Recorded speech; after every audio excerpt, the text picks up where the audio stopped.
Ya tentu saya sangat mengapresiasi kepercayaan Bapak Presiden dan para menteri yang dimana melihat talenta BUMN itu adalah hal yang positif.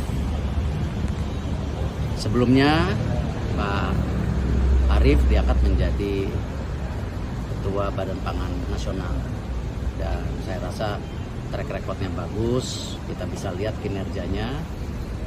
Pak Budi yang saya sangat kehilangan waktu itu saat COVID menjadi Menkes, dan hari ini juga saya sangat kehilangan ketika Pak Pahala diberikan tugas untuk di Wamenlu dan Pak Nezar di Wamenkominfo. Nah, ini tidak lain kepercayaan yang luar biasa.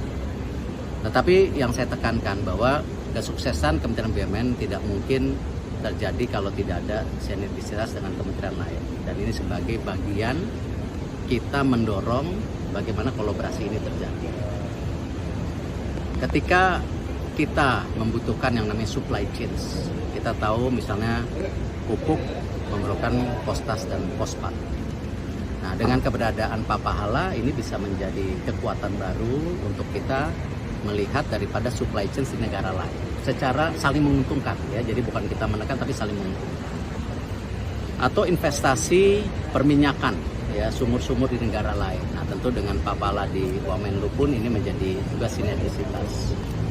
Belum lagi program bagaimana yang dimintakan untuk memetakan untuk tenaga kerja Indonesia di luar negeri melalui Bank BNI yang memang kan 4,5 juta itu masih ilegal. Nah, dengan peta-peta ini juga kita bisa memappingkan mana negara-negara yang tua yang membutuhkan tenaga kerja baru. Nah, ini hal-hal yang ini kita dorong. Nah, termasuk ke Pak Nezar, kita ingin sinkronisasi juga mengenai digital ekonomi. Ya, media mendorong yang namanya publisher rights. Nah, kita di BUMN ada Telkomsel yang tentu 1-2 hari ini akan peluncuran bagaimana merger IndiHome dengan Telkomsel.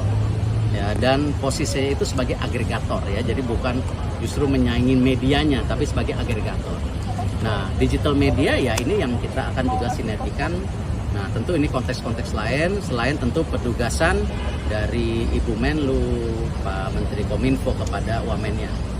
Dan jadi saya sangat senang, dan tentu kembali terlepas kita sudah membuktikan talenta BUMN banyak yang baik, tetapi kita juga tidak mau jumawa ketika kita tidak membangun juga yang namanya perbaikan yang ada di BUMN.